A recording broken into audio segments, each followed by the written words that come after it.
Fala galera, mais um vídeo aqui no canal.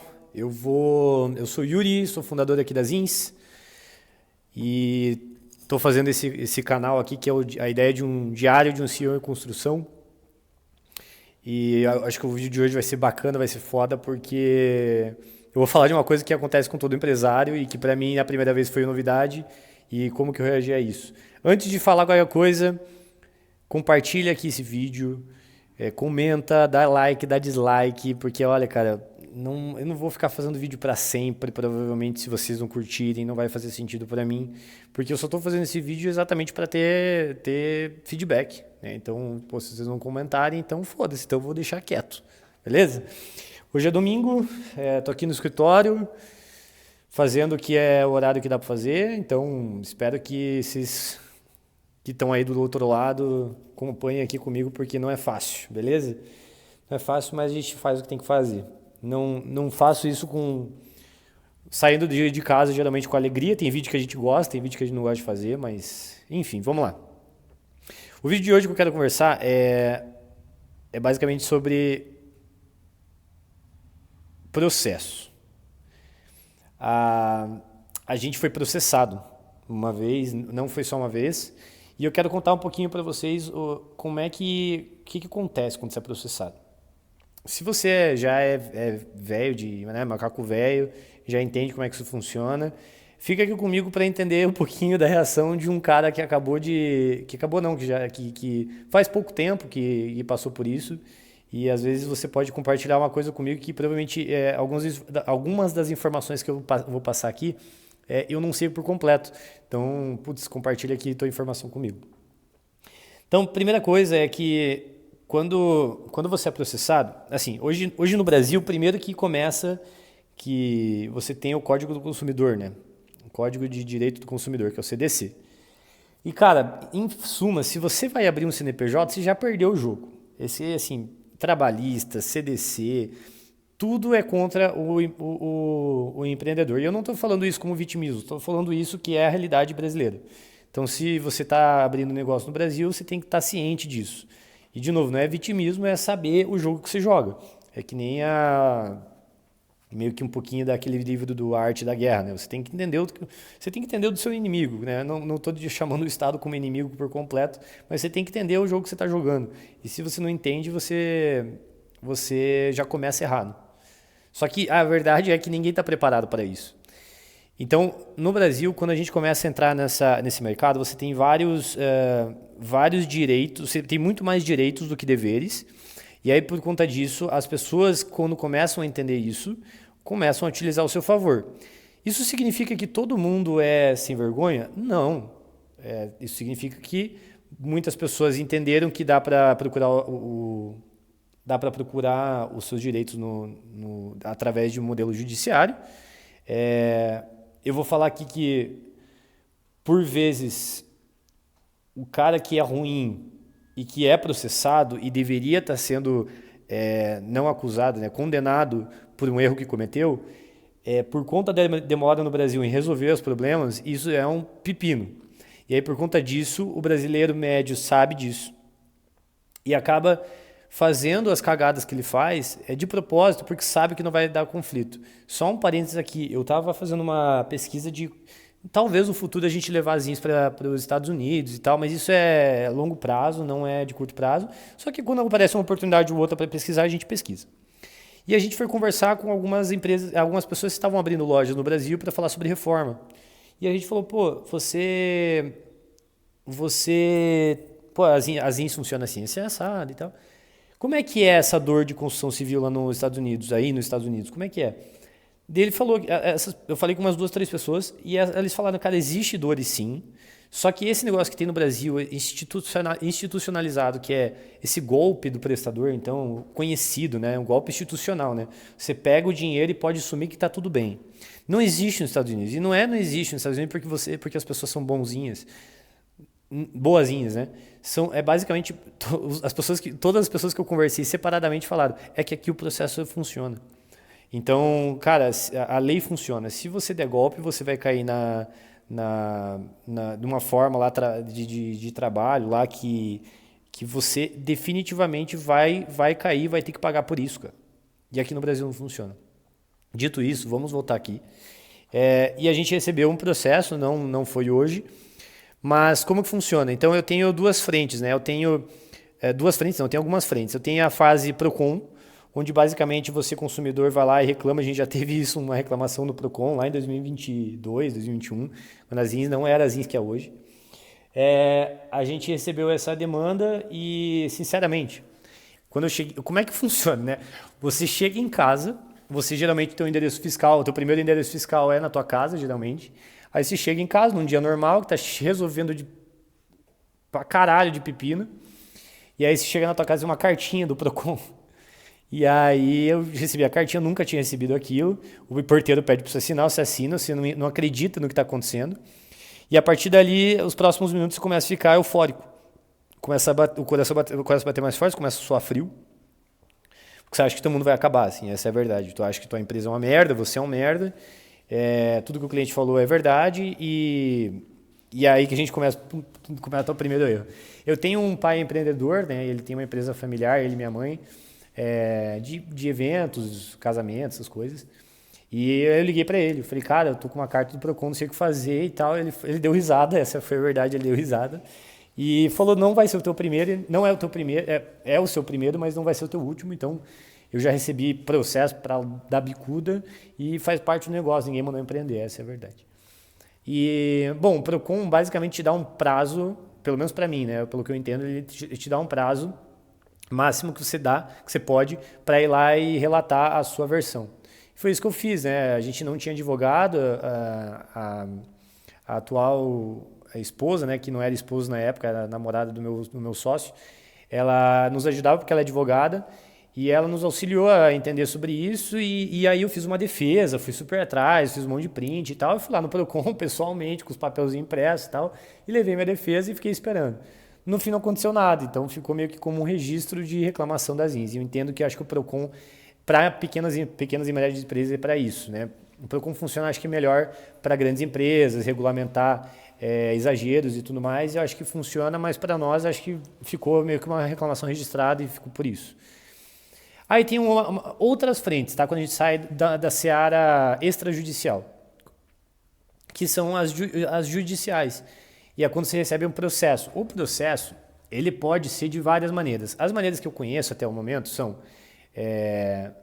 a civil, né? Onde realmente você vai ter um custo de processo muito gigante. Geralmente o processo demora muito, no mínimo de 3 a 5 anos. E ainda pode se delongar por conta de... Como é que fala? Quando você... beleza, deu a condenação, mas aí você pode... como é que fala? Você pode... Não é retroceder, você pode, enfim, você pode levantar a mão e falar que está errado e tal, e ir para a segunda instância, alguma coisa assim. Bom, eu não estou aqui para falar do canal jurídico, né? Estou contando minha experiência. E aí, quando você vai para civil, tem isso. Só que você tem aqui no Brasil um negócio chamado de pequenas causas. Essas pequenas causas é um formato gratuito que o Brasil criou como forma de defender os direitos dos cidadãos de uma maneira, dos problemas menores e de uma maneira gratuita. Tá? E aí, se eu não me engano, as 2 vezes que a gente foi processado foram dessa maneira. Tá? A gente foi processado por um cliente e foi processado por um prestador. Eu acho que já conto como vem ao caso, mas quando vem isso, você também tem um tempo limite para você defender a sua causa, né? Levantar a mão e falar o que aconteceu, senão aí sim a justiça entende que você sabe da culpa e é condenado de cara, e já com a causa do reclamante, né? Acho que fala assim. E aí, nessa lida, e aí por isso que é tão importante você, como empresa, a partir de certo momento, você ter alguém como escritório jurídico. Eu tenho um escritório hoje que está desde do momento que a gente decidiu que precisava ter, não desde o começo, porque quando você não tem cliente, você não tem nada. Então, não venha com história também de ficar criando problema para tua cabeça. Cara, no momento que você define, que você, cara, putz, já tem contratos que precisam ser analisados, tem uma recorrência de demanda, aí sim você contrata o escritório. Mas a partir daquele momento, cara, usufrui dessa expertise, porque você vai precisar dele. Geralmente jurídico é que nem seguro. Você usa, pelo menos no CNPJ. Ele serve para, assim, na maior parte das vezes, muito mais como preventivo, né? Acho que ele tem outro nome para isso. Que é para você se proteger de possíveis futuros processos que você venha a ter. Tá? Então, isso ajuda demais. Feito esse parênteses, a gente já tinha esse escritório e aí, quando veio esse processo, muitas das coisas que a gente já tinha nos termos de contratação da plataforma já nos auxiliava. Isso nos ajudou muito, tá? Então, cara, o último vídeo que eu fiz falei muito sobre isso. Você, como marketplace, como empresa, precisa estar protegido, precisa saber até onde você vai e quais os nãos que você vai fazer.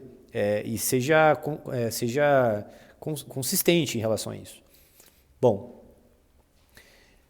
como eu me senti, né? Chegou o processo da minha casa, eu já estava um pouco menos ansioso, porque eu já tinha levado a carta do Procon, mas eu fiquei nervoso, obviamente. E aí conversei com uma advogada, então a gente teve que fazer essa defesa. Quando você vai para essa defesa, pelo que eu entendi, a primeira instância ela é conciliatória, então não é direto com o juiz. Tá? Então o que a gente vai? A gente vai sentar com você, nós, o nosso escritório de advocacia, isso online, tá? Uma conciliadora, e aí as partes reclamantes, que daí a parte reclamante e o advogado também junto. Se tiver mais gente, também já vai ter mais gente. No nosso caso, teve mais gente que era o prestador de serviço. E ali solicita-se, através do contrato de dano, o que a reclamante quer, e aí pergunta-se para quem está sendo acusado. Né? Você gostaria de fazer um acordo, e nesse caso, geralmente, os escritórios de advocacia tendem a sugerir um acordo. Tá? Obviamente, se você acredita que faz sentido um acordo, tá? Se você está 100% correto de que tudo que foi feito está certo, cara, eu acho que tem que ir até o final e a gente vai defender essa tese, como é um caso que a gente está levando agora. Mas aí você pode oferecer um acordo, se a parte aceitar aquele acordo, é oficializado e homologado aquele acordo na reunião, então ela oficializa, todo mundo dá ok, gravado, assina, acho que assina, se não me engano, aceita e vai para frente homologado e você paga o acordo. Tá? Caso contrário, aí vai para as próximas instâncias e aí eu não sei explicar como é que funciona, porque eu até agora não precisei chegar. E aí, cara, é tudo muito curioso, né? Porque você cria uma amizade com o teu advogado, aí teu advogado, você já começa a entender que isso faz parte do jogo, você sofre menos, você começa a ficar com sentimentos mais sociopatas, assim, né? Você sofre menos com essas coisas, você tem menos ansiedade por essas coisas. Não que eu não sinta, mas você sente menos. E à medida que você vai tendo, cada vez você sente menos. E aí, recentemente, eu tive um processo de um prestador de serviço que fez um monte de cagada na obra e ainda quer um dinheiro lá da obra dele. E a gente, junto com o cliente, está fazendo uma defesa.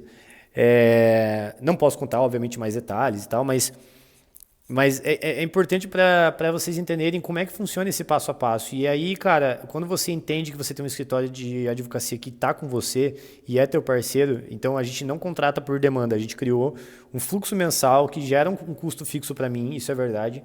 Mas, assim, sinceramente, foi a melhor coisa que eu fiz. Super recomendo eles. O nosso advogado é o Pedro.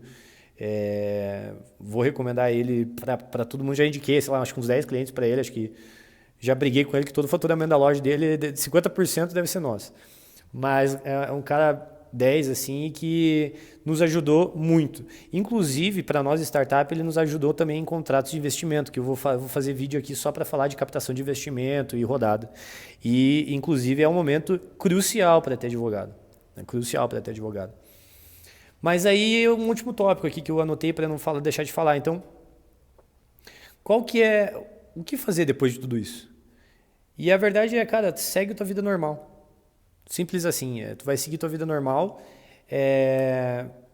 naturalmente aproveite disso para melhorar alguma coisa do teu processo que você viu que isso pode ser um indicador de gap, né? Então, se você está tendo mais de um processo tipo recorrente e que está se te trazendo trabalho, cara, isso é claramente um indicador que você precisa mudar alguma coisa. Todas as vezes que a gente recebeu uma reclamação, um processo, mas a gente não teve tantos processos assim, mas ou um processo, ou sei lá, uma reclamação grande, ou um churn, né? Então toda vez eu e os sócios a gente senta e fala, tem alguma coisa que a gente errou? E se não errou, tem alguma coisa que poderia ser melhorado para que na próxima vez seja evitado? Não é demagogia, a gente faz isso na prática, de verdade mesmo. A gente senta e se pergunta, se questiona. Pô, o que a gente fez, o que a gente poderia ter feito para que isso não tivesse acontecido? E mesmo que tivesse acontecido porque era inevitável, ou era força maior, ou sei lá, o que poderia ter sido mitigado o problema e não tivesse chegado em uma seara de uma reclamação tão grande? E é isso. Basicamente é isso. Tua vida vai continuar normal, novos clientes vão continuar reclamando, novos processos vão vir, novas reclamações vão vir. A depender do teu meio, você vai ter ou mais, sei lá, mais reclame aqui e menos processo, ou você vai ter mais processo e menos reclame aqui, porque aí depende. Se você trabalha como B2C, por exemplo, o B2C, né, o consumidor final, vai procurar canais de atendimento e de reclamação diferentes do B2B grande. Então, dificilmente um B2B grande, ele vai, sei lá, no Instagram ou no LinkedIn reclamar de você. Dificilmente, porque ele também tem uma marca a zelar, uma credibilidade a zelar, ele não quer ficar entrando numa rede social para ficar reclamando. Já o B2C não, às vezes ele não tem isso, né? Porque ele é a pessoa física contra uma empresa. E aí, naturalmente, ela começa a procurar canais que é para ela ser ouvida. E geralmente, se você tem um mínimo de cognição, né, um mínimo de senso, você parte por um processo pessoal. Então, cara, primeiro eu vou fazer uma reclamação administrativa direto. Vou num canal de atendimento oficial da marca, da empresa e tal, vou lá e faço uma reclamação. Pô, não estão me dando atenção, já parte para uma... Pega uma consultoria de advogado, geralmente ele vai te ajudar. Mas geralmente você vai para um outro canal. Eu vou para um Reclame Aqui da vida. Aqui no Brasil você tem uma reclamação extrajudicial, que eu não lembro do nome. E também, foda-se, não vou ficar ajudando também para reclamar com as empresas. Mas tem lá um canal de consumidor lá que você pode reclamar oficialmente. Grandes empresas já têm atendimento exclusivo para esses canais. E aí, cara, a partir daí é natural que algumas pessoas comecem a ir para a rede social. Rede social vem funcionando muito bem, né? Já vi algumas aviações atender diretamente reclamação de stories e tal. Eu não gosto muito, acho que você acaba, sei lá, eu me sinto, sei lá, me sinto mal ficar jogando meu problema pessoal pro mundo, sabe? Acho meu besta, assim. Mas eu entendo que se chegou nesse step, provavelmente você não foi ouvido em todos os outros. Então, também eu entendo o outro lado. E por fim, aí você vai para meios judiciais e isso tudo é muito rápido, né? Então, putz, tentei o canal, no dia seguinte o cara não me responde, aí já tento reclamar aqui, já tentei rede social, o cara não me atende, pô, aí realmente tem que botar para fuder mesmo. Beleza? É nóis. Se você gostou desse vídeo, ele foi mais um sentimento do que instrucional, porque, cara, se você é advogado e está assistindo esse vídeo, me desculpa se eu falei alguma besteira, me corrija, mas acho que a ideia aqui é trazer um pouquinho de sentimento e processo muito mais uma cabeça de alguém que não é do jurídico e é quem necessariamente sofre dos problemas, né? E não que entende. E, sinceramente, não quero nem entender. Não tenho raiva de quem sabe, porque tem um escritório lindo que cuida da gente. Mas é isso, beleza? É que nem contabilidade. Eu não gosto, odeio, mas não tenho raiva de quem sabe. Tá bom? Beijo, até o próximo vídeo.